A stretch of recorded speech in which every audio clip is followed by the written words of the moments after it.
I was Oberleutnant Klaus Werner, serving as a supply officer with the 352nd Infantry Division, and I'll never forget the moment on June 18, 1944, when I opened an abandoned American K-Ration box in a farmhouse near Saint-Lô, France, 12 days after the D-Day invasion, and in that single instant, looking at the contents of what was supposed to be one soldier's single-day emergency ration, I understood with absolute crystal clarity that Germany had already lost the war, not because of courage, or strategy or battlefield tactics,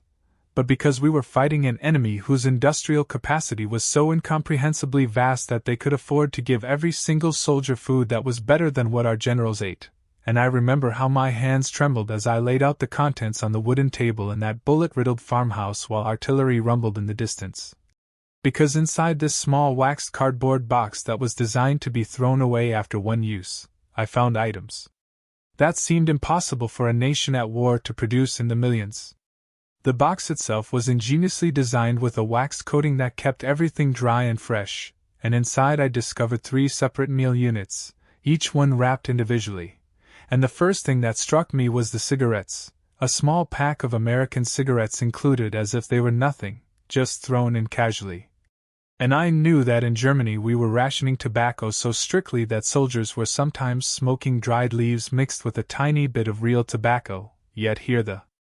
Americans were including premium cigarettes in rations they would hand out by the millions. And then there was the chocolate, real chocolate, not the ersatz garbage we'd been eating for 2 years that was made from God knows what, but actual Hershey's chocolate that melted on my tongue with a richness I hadn't tasted since before the war started. And I sat there in that farmhouse thinking about how chocolate required cocoa from the tropics, required sugar that was desperately scarce in Europe, required the industrial capacity to process and package it, and the Americans were putting it in disposable rations that soldiers might not even eat before they threw the box away.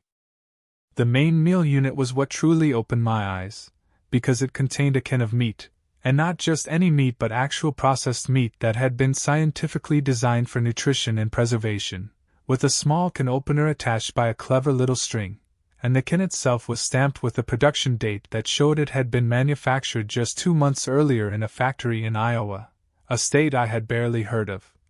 somewhere in the middle of America, and I realized that while we were struggling to get basic supplies to our troops, while our soldiers were often going hungry or eating whatever they could scavenge, the Americans had built entirely new factories in the middle of their vast country for the sole purpose of producing millions of these rations, and the meat inside, when I opened it with that tiny can opener, was tender and well-seasoned, preserved perfectly. And it came with crackers that were crisp and fresh despite having crossed an entire ocean, and there was cheese spread in a small can, processed cheese that would last for months without refrigeration, another technological marvel that required industrial chemistry and manufacturing precision that we simply couldn't match anymore.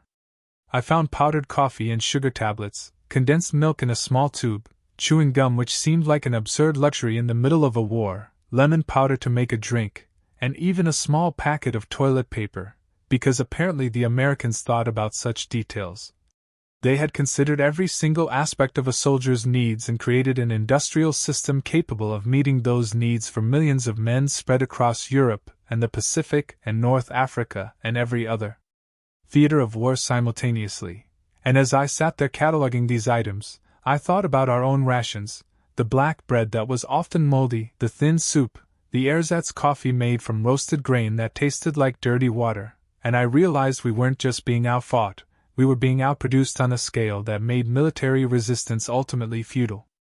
Major Hermann Becker walked into the farmhouse and found me sitting there with the K-Ration contents spread across the table like artifacts from another civilization, and he looked at the chocolate and the cigarettes and the canned meat, and he said nothing for a long moment, just stood there with his hand resting on his pistol holster, and I could see in his eyes that he understood exactly what I was thinking. Because he'd been on the Eastern Front before being transferred west, he'd seen German soldiers starving during the winter while trying to take Stalingrad, he'd watched men die from malnutrition and cold while the Soviet armies, supplied by American Lend-Lease, had been growing stronger, and he picked up the can of meat and turned it over in his hands, reading the English words stamped on the bottom, and he said in a quiet voice, They're stamping these with production dates and lot numbers like they're manufacturing automobiles, Klaus. They have quality control systems for emergency rations. And I nodded because it was true. This wasn't just food thrown together. It was an engineered product that had been designed by nutritionists and chemists and industrial planners who understood that an army fought on its stomach and that keeping soldiers well fed was as important as giving them ammunition. And the Americans had built a system that could deliver hot meals to the front lines and backup rations that were superior to our regular meals, while we were asking our soldiers to forage for food like medieval peasants. We knew the numbers, of course. We'd known them all along but had chosen not to think about what they really meant, because American industrial production was so vast that it defied comprehension. They were producing 50,000 aircraft per year while we were struggling to build 5,000. They were launching new ships faster than our U-boats could sink them. They had more trucks than we had horses, and every single one of their soldiers, from the front lines to the supply depots in England, was receiving 3 full meals per day plus these K-rations for emergencies. And I thought about the newsreels we'd been shown, the propaganda about American softness and materialism and how they'd break when faced with German military discipline. But looking at this K-ration, I realized that their softness was actually the symptom of an economy so powerful that it could afford to take care of its soldiers properly, while our discipline was just a euphemism for asking men to suffer deprivation in service of a cause that was already lost.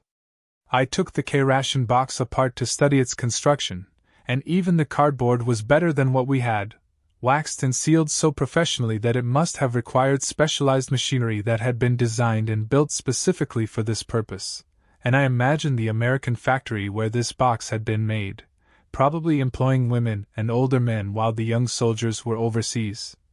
with assembly lines moving at speeds we couldn't match, with quality inspectors checking each box, with trucks waiting to carry thousands of these boxes to ports where ships would carry millions of them across the Atlantic, and the whole system working with such efficiency that they could afford to literally throw these boxes away after one use, not even bothering to salvage the containers or reuse the materials, just making new ones constantly because they had the resources and the industrial capacity to treat even the packaging as disposable. The chocolate haunted me. I kept thinking about that chocolate bar, because chocolate was a luxury item, something that required global trade networks and complex processing, and the Americans were including it in rations that would be handed out to millions of soldiers. Which meant they had enough cocoa coming in from South America and Africa to supply both their civilian population and their military with chocolate for casual consumption. And I compared this to our situation where chocolate had disappeared from German stores years ago, where anything sweet was a rare treat, where children grew up not knowing what real sugar tasted like, and the contrast was so stark that it made me want to laugh and cry at the same time, because how could we possibly win a war against a nation that had so much excess capacity that it could put chocolate in its military rations? I mentioned this to Major Becker and he told me a story about being in Poland in 1939, during the invasion that started this whole war, and he'd been so impressed with German military efficiency, with our tanks and Stukas and the speed of the Blitzkrieg, and he thought we were invincible. But now, 5 years later, looking at an American K-ration, he realized that we'd won those early victories because we struck first, because we'd prepared for war while others hesitated, but we'd never had the industrial depth to sustain a long conflict against the combined resources of America and Britain and the Soviet Union. And the K-ration proved it because it showed that America could fight this war almost casually, with resources left over, while we were scraping the bottom of the barrel for everything from food to fuel to ammunition.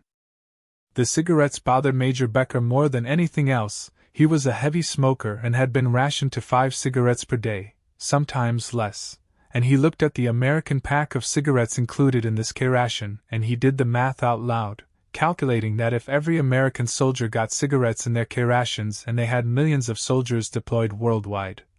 that meant they were producing billions of cigarettes just for military rations, not even counting what civilians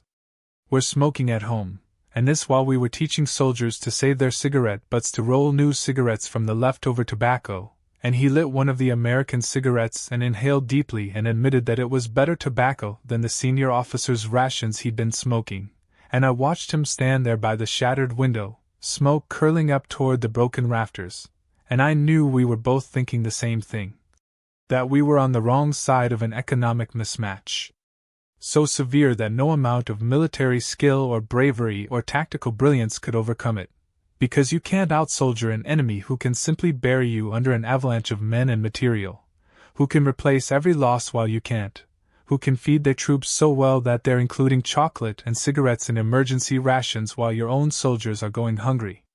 I collected several more K-rations over the following weeks as we retreated slowly eastward under constant American artillery bombardment and air attack, and I studied them like a scholar studies ancient texts, and I noticed that there were different varieties, different main meals, different supplemental items, which meant the Americans had enough logistical sophistication to offer variety in their military rations.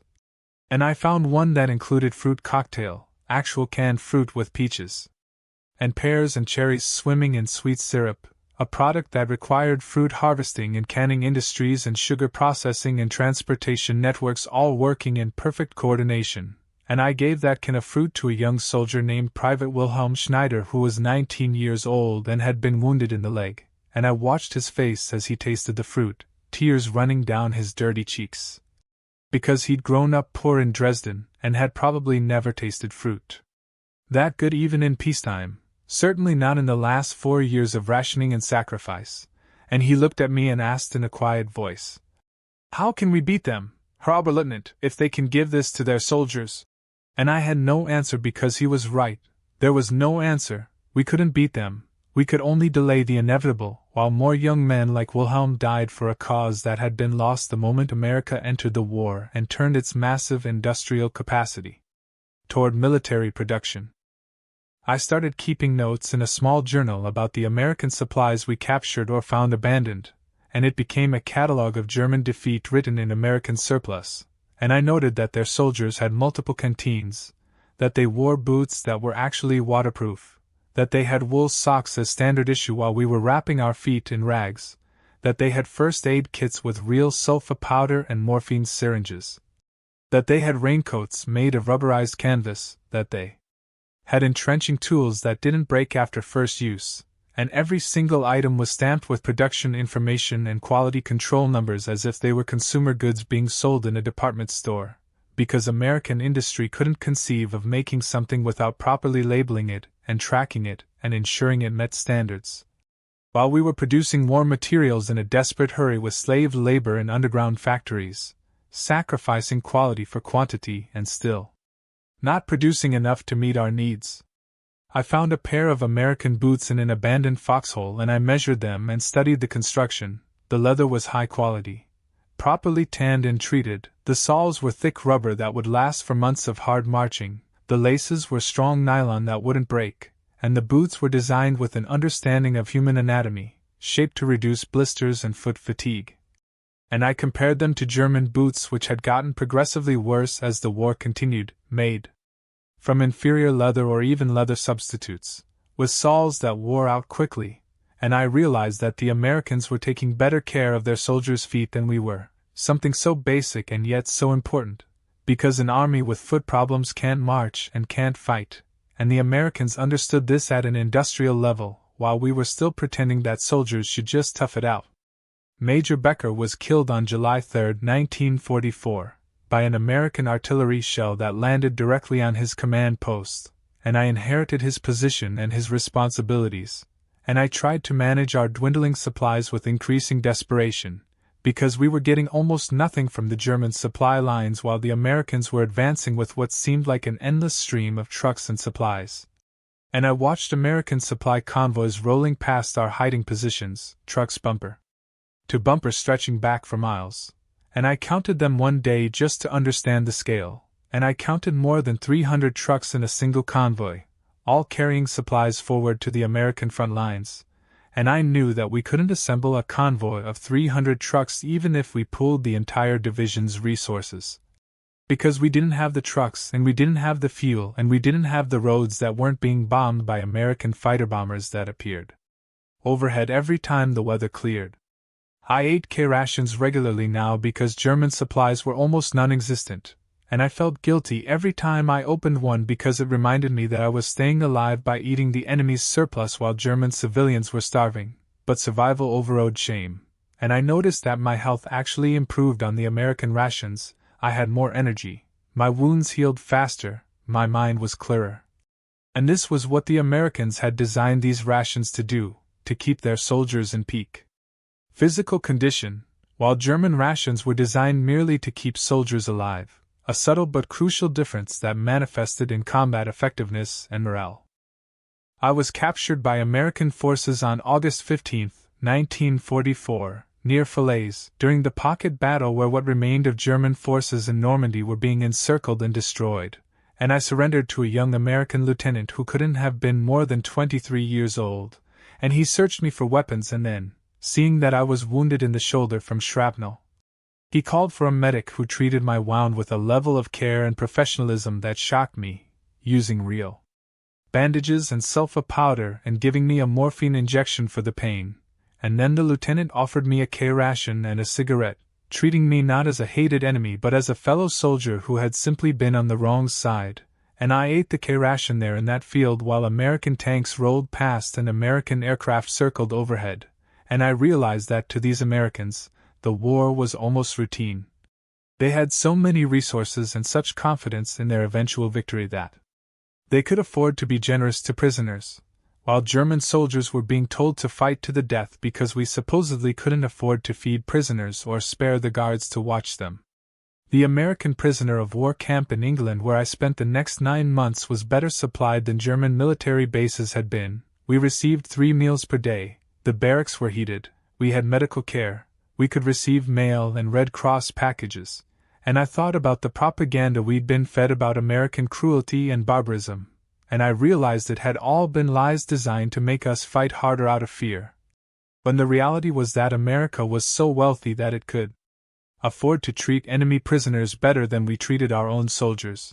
And this wasn't weakness or softness, it was the natural behavior of a nation with such enormous surplus capacity that it didn't have to make the cruel calculations that scarcity forced upon Germany.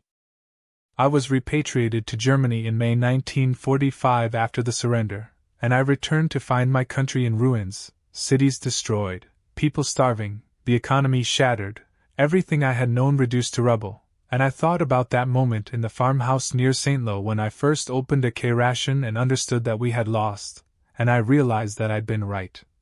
That the war had already been over by that point, we just hadn't admitted it yet, and thousands more had died in the months that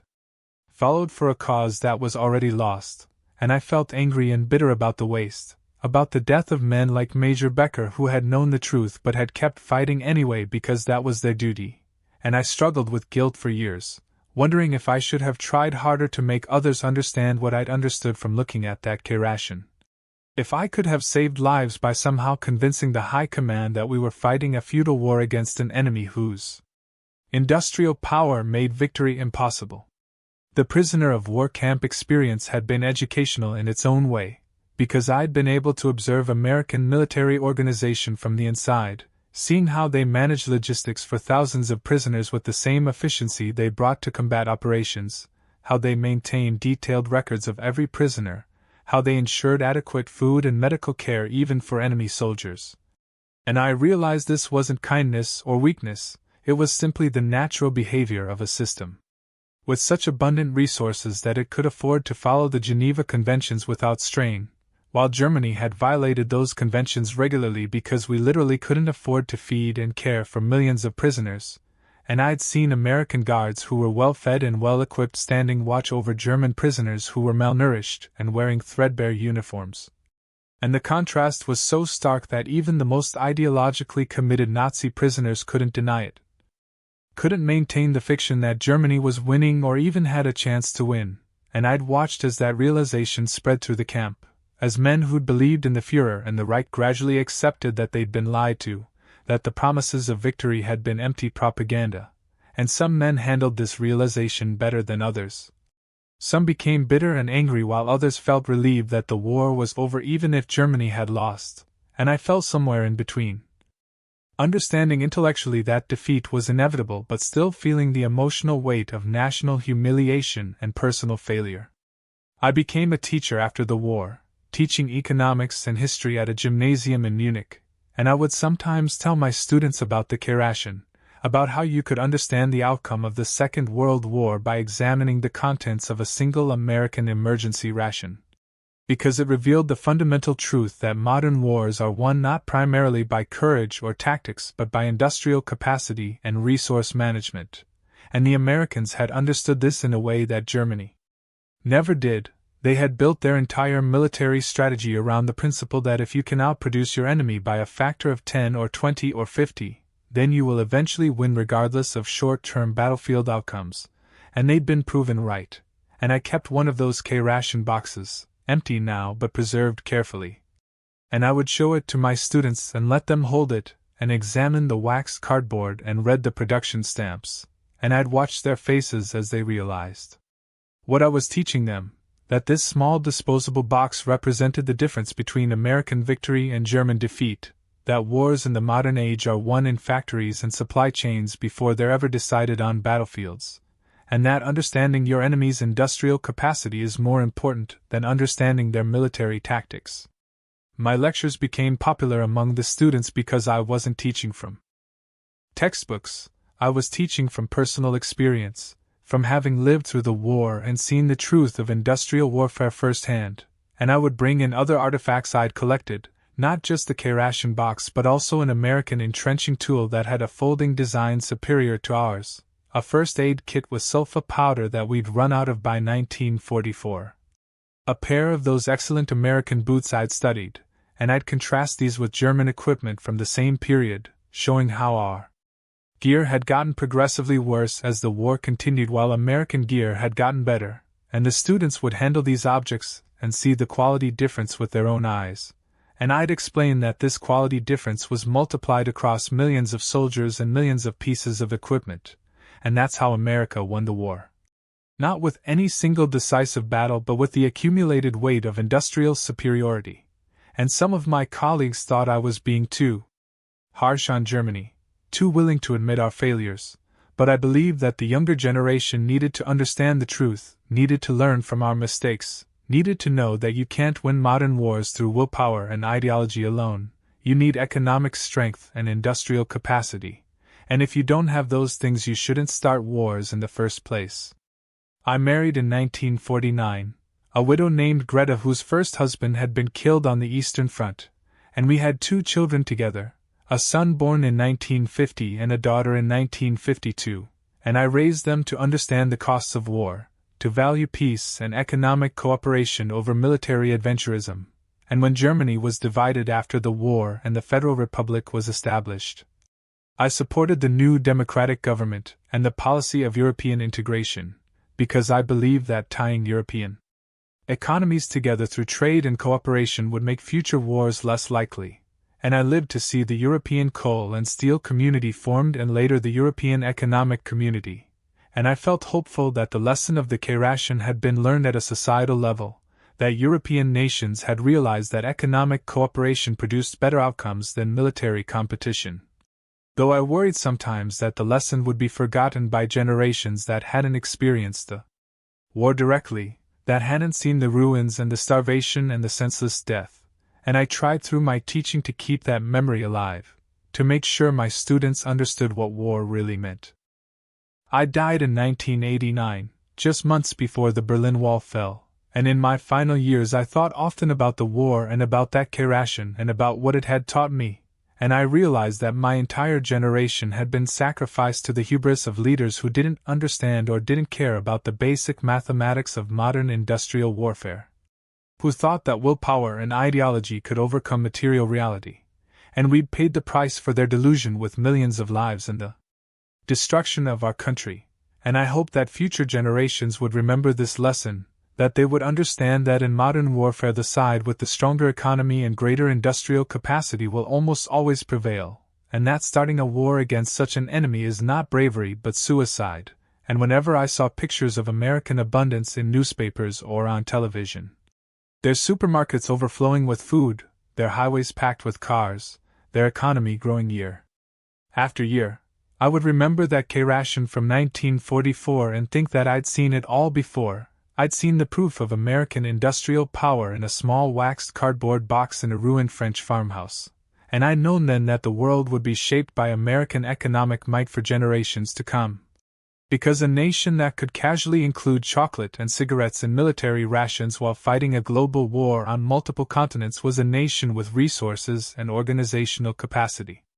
beyond anything the world had ever seen, and that lesson, learned too late to save my country or my comrades, stayed with me until my last breath.